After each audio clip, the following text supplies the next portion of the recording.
So I'm going to talk about aminoacylation in a water ice-eutectic phase. I have two small projects to present, but both center around the origins of aminoacylation, where the transitioning from an RNA world to specifically an L-amino acid protein world. And aminoacylation is at the center of this. And all acylation now is done by protein enzymes. And how there's a lot of open questions between how we transition from an RNA to a protein world, and specifically a L-amino acid protein world. There are aminoacylating ribozymes that exist today. They're not natural, but they were developed around 20 years ago.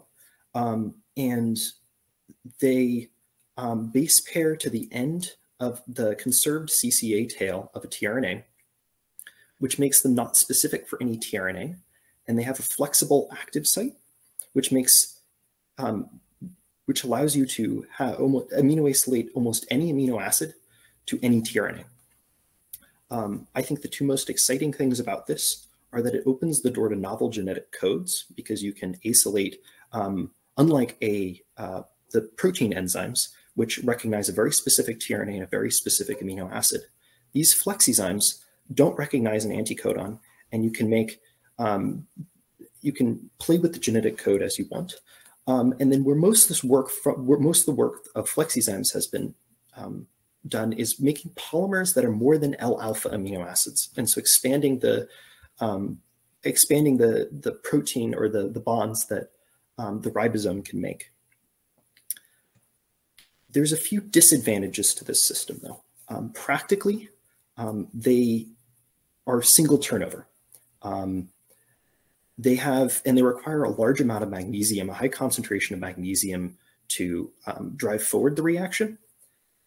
Despite subsequent washing steps, this tends to carry over into these in vitro cell-free protein synthesis reactions, which drastically lowers protein yield.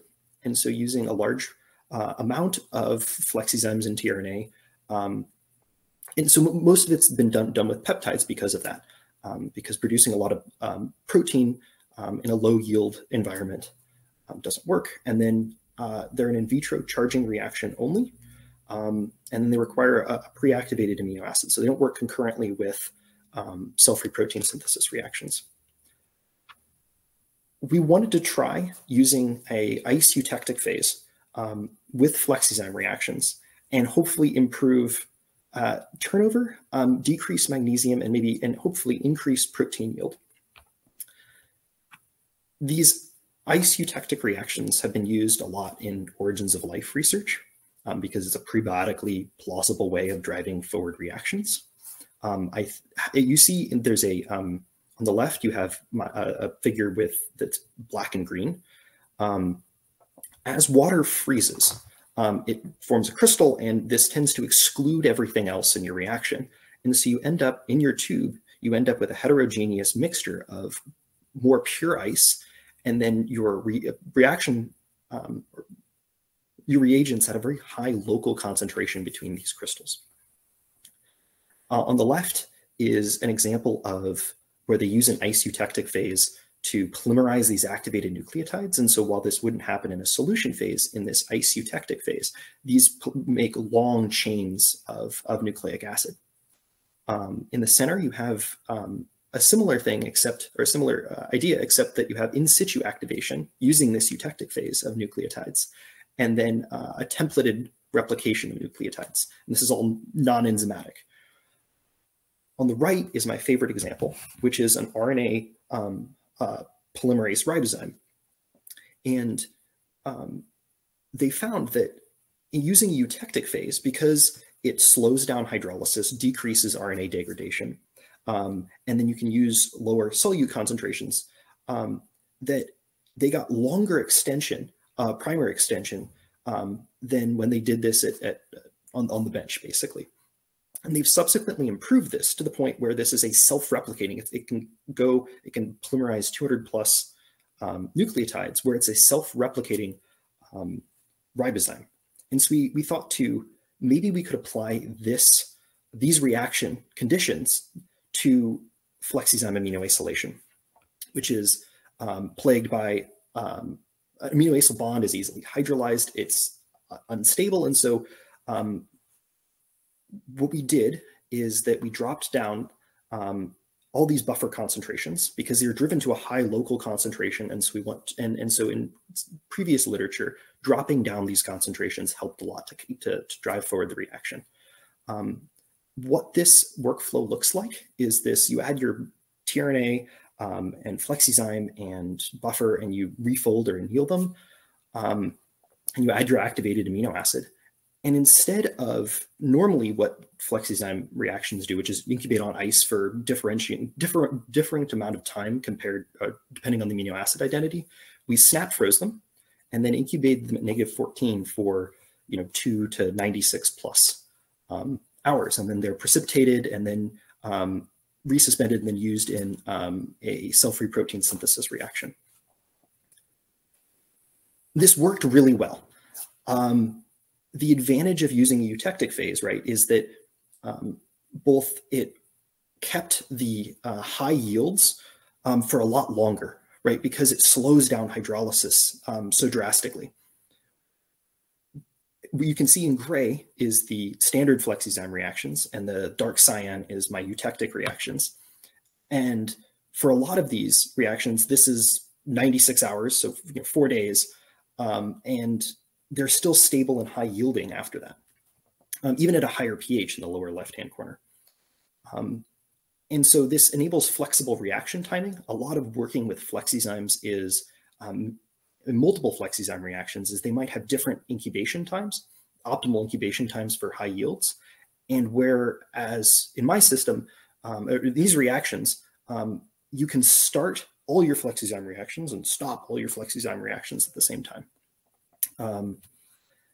We also wanted to test protein yield, and so we set up to make a small, made a DNA template for a small peptide where there's a stop codon in front of a hybrid sequence, which is part of a split nanoluciferase. And so an increase in luminescence, right, when we add the rest of the nanoluciferase, should increase, or should directly correlate with an increase in protein yield. And so we see that. So we aminoacylated a tRNA that would decode this stop codon. And so we see an increase in luminescence for my eutectic phase reactions over a standard reaction. And so presumably this is due to less magnesium carryover, but overall it's an increase in protein yield. I think very interestingly, you can see on the left in the gray is that as with decreasing amounts of flexizyme, you have decreasing acylation yields. However, in a eutectic phase, even at very low concentrations of flexizyme, you still got significant acylation. And so this both increased yields of acylation, but also it reduced the amount of catalyst we needed, right? But what was intriguing is that as a rough quantification of turnover, which is just like we just the product or the aminoacylation or the aminoacylated RNA over my flexizyme, you can see that there's a drastic increase, especially at low concentrations of flexizyme. And so this got us thinking about, is the flexizyme the only thing that's driving forward this reaction? Or does the eutectic phase play somewhat of a role in this?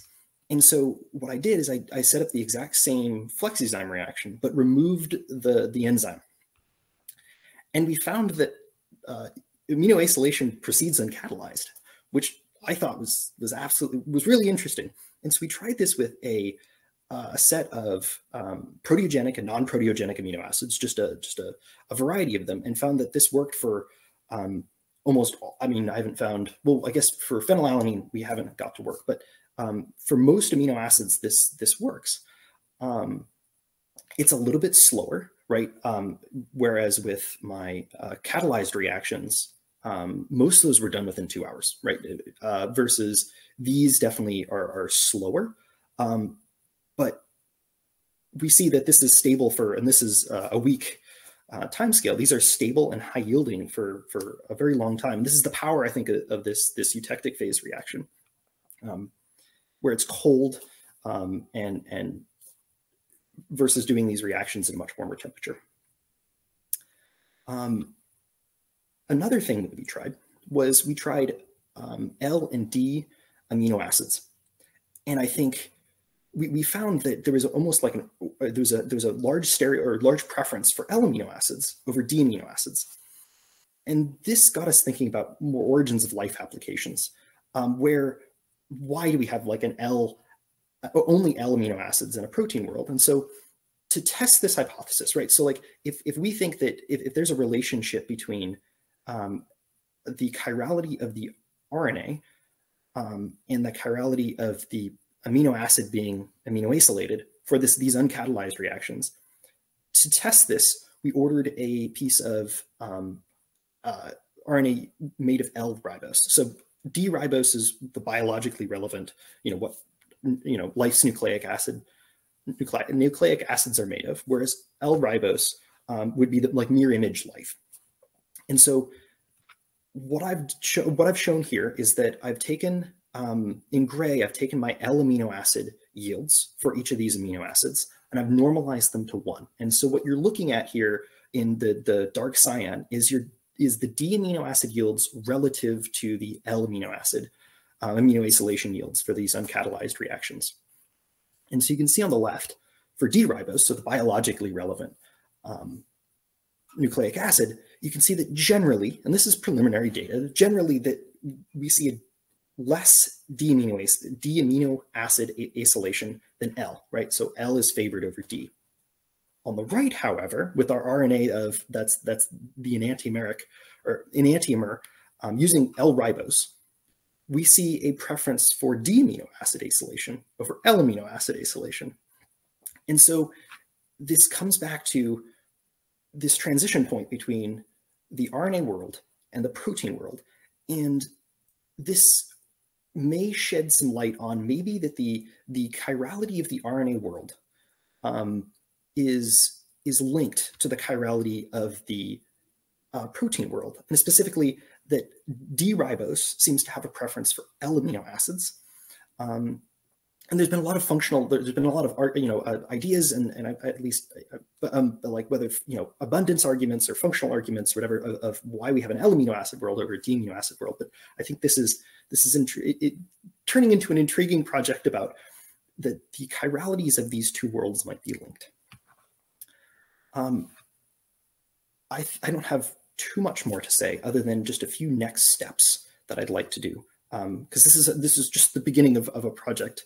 But I'd like to test more functionally relevant amino acids, functionally relevant early amino acids, or theoretically early amino acids like aspartic acid and glutamic acid, and then RNA with different acceptor stems. So the base pairs, that are proximal to the CCA tail, the conserved CCA tail on tRNAs.